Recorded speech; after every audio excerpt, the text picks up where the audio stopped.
Paz do Senhor Jesus, povo de Deus, estamos aqui mais uma vez, como sempre, para nós desfrutarmos um pouco da presença de Deus através da sua palavra. Seja muito bem-vindo ao meu canal Juninha Nascimento. Compartilha aí o nosso canal, curta, comenta, interage aí.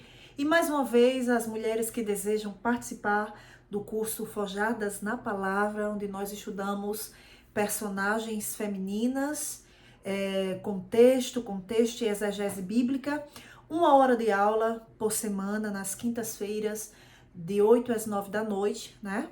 E quem não pode assistir ao vivo, assiste gravada, link privado pelo YouTube, né?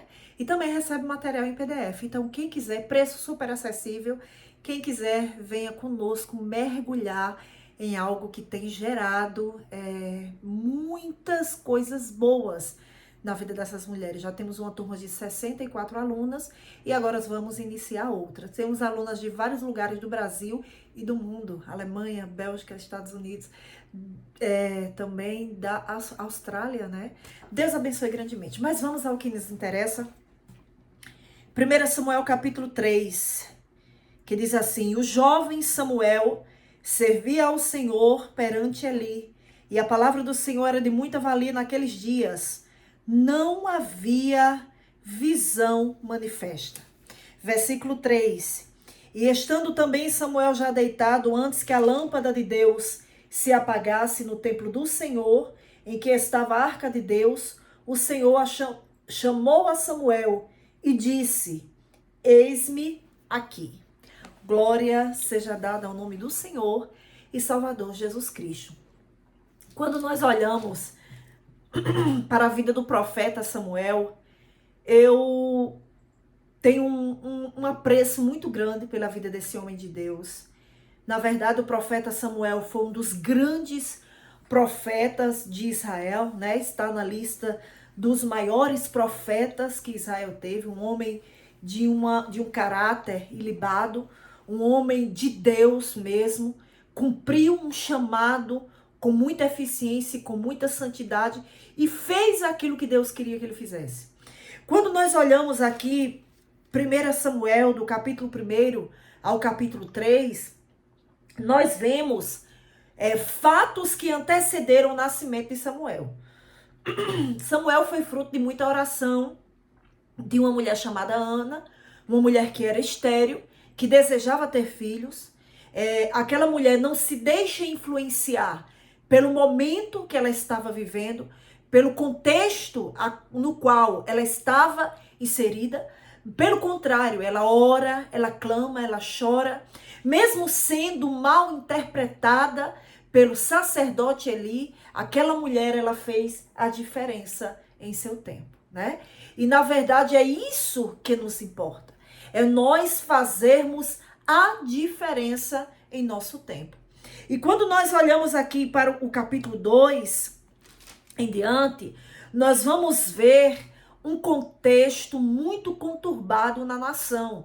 Aqui era um contexto de decadência espiritual muito profunda, porque os filhos do sacerdote Eli eram homens pervertidos, eram homens que não guardavam a lei de Deus, eram homens que não tinham nenhum respeito pelos sacrifícios que eram oferecidos no templo, e por causa dessa decadência espiritual, Deus envia um profeta para Eli e diz que iria colocar fim naquela situação. A decadência espiritual é uma das piores coisas, é a pior coisa que pode acontecer em uma nação que conhece a Deus.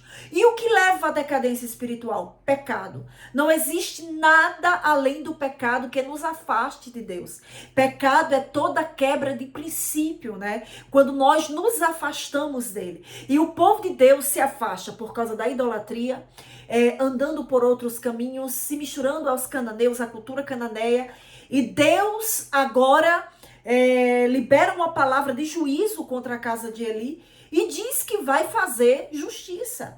E isso é muito interessante, porque Deus, ele sempre está com seus olhos voltado em cima daquele que procura fazer a sua vontade.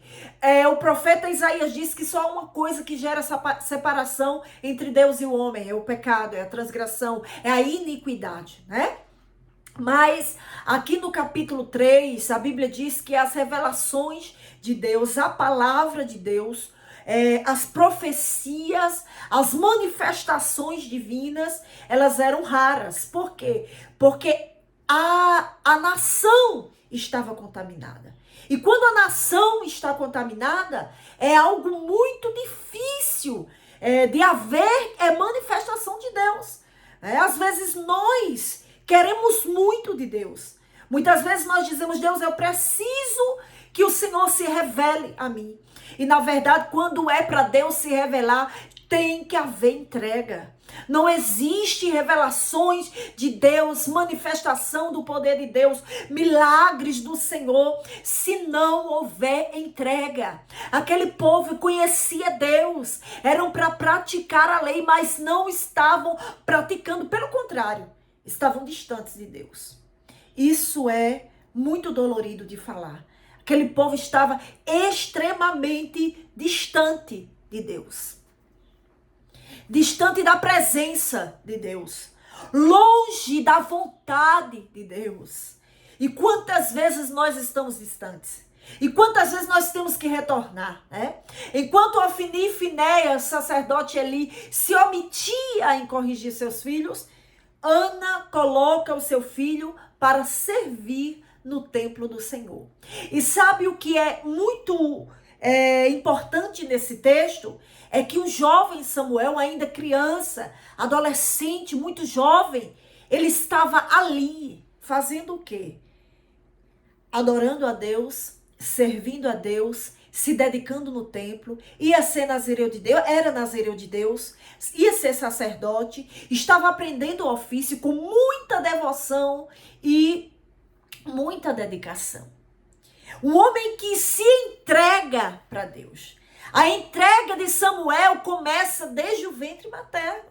Quando Ana gera Samuel, ela diz: Senhor, não é meu. Antes dela gerar, ela já disse para Deus: não é meu, é teu. E quando ela dá o que é de Deus, esse jovem, ele se torna alguém consagrado ao Senhor. Alguém que se entrega a Deus. E o interessante é que Samuel, ele está deitado. E não havia visões. A palavra de Deus era valorosa, era de muita valia, era escassa. É como se alguém procurasse algo e isso fosse muito caro, porque isso está quase que extinto. Eram as manifestações de Deus que estavam quase extintas. Infelizmente. Mas a palavra diz que quando Samuel estava deitado, Deus chama Samuel. Samuel, ele acha que é o sacerdote ali. Eis-me aqui. Sabe o que ele diz para ele? Eu não te chamei. Pela segunda vez. Samuel, eis-me aqui, eu não te chamei. Pela terceira vez, eis-me aqui. Aí ele entendeu, Deus está chamando Samuel. E quando instrui ele, quando essa voz te chamar de novo, você diga: fala, Senhor, que o teu servo ouve. E Deus começa a se revelar para Samuel e desvendar tudo aquilo que estava para acontecer na nação. Deus começa a dizer que iria descer com a espada na casa de Eli, porque Eli não era inocente. Pesado. Deus começa a se revelar. E diz para ele: o que vai acontecer em Israel, vão tinir os ouvidos de quem ouvir. Vai ser algo pesado, vai ser algo doloroso, mas eu vou fazer. E Samuel ouviu tudo aquilo que Deus falou com ele por meio de uma visão. Quando foi no outro dia, ele diz: o que aconteceu? Me conte o que Deus falou, não me omitas nada. E Deus falou. E Samuel Diz o que Deus falou.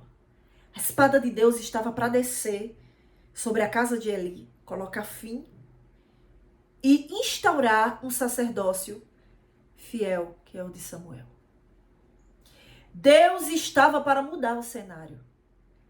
Quando alguém dormia, quando alguém não imaginava que Deus ia se revelar, quando alguém pensava que Deus estava distante de tudo aquilo, jamais ia intervir, Deus se revela para alguém que está na brecha.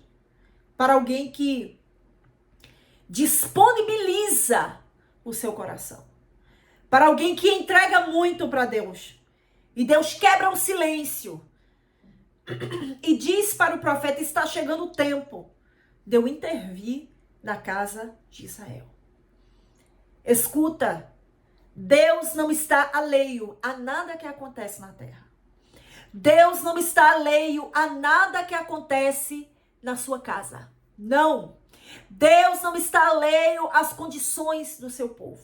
Deus não está alheio ao que o povo pensa, não, ao que o povo faz, não. Deus, ele está vendo tudo. Deus, ele conhece tudo. E quando chega o tempo de Deus intervir, quando chega o tempo de Deus mudar a situação, quando chega o tempo de Deus mudar tudo que está acontecendo no contexto, Deus intervém. Ele intervém na história. É como a imagem que a estátua que Nabucodonosor teve a visão. Cabeça de ouro. E aquela cabeça era dissipada. E aquela estátua, ela ia se dissolvendo. Por causa de uma pedra, que é Cristo. Cristo vai dissolvendo os reinos mundiais.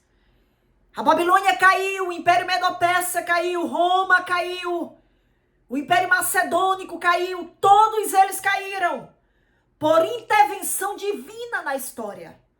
Nada é para sempre nem é eterno. Chega o dia de prestação de conta.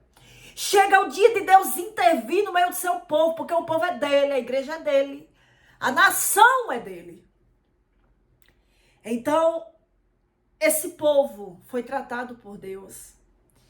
E o governo de Samuel foi um governo muito sério. Ele era sacerdote, profeta e juiz. Ele executou a vontade de Deus. Era um homem que a Bíblia diz que nenhuma das suas palavras caíram por terra. Samuel tem um papel tão preponderante na história de Israel que foi ele que instaurou a monarquia. O povo vai até ele e diz, nós queremos um rei visível, um rei perceptível. Nós queremos um rei e Deus deu. Porque tem muitas coisas que o homem pede que Deus não quer lhe dar, mas às vezes Deus permite. Você quer, então tome. Se vire com as consequências. Arca com as consequências. E aquele povo arcou com as consequências de ter uma monarquia. E a monarquia de Israel, pelo menos no reino do norte, os reis ímpios, idólatras, apostatas, somente o reino da casa de Judá era o que tinha promessa, era que Deus disse, olha, ei, daqui vai surgir um que vai reinar eternamente, o Messias. Eita glória, Deus é fiel.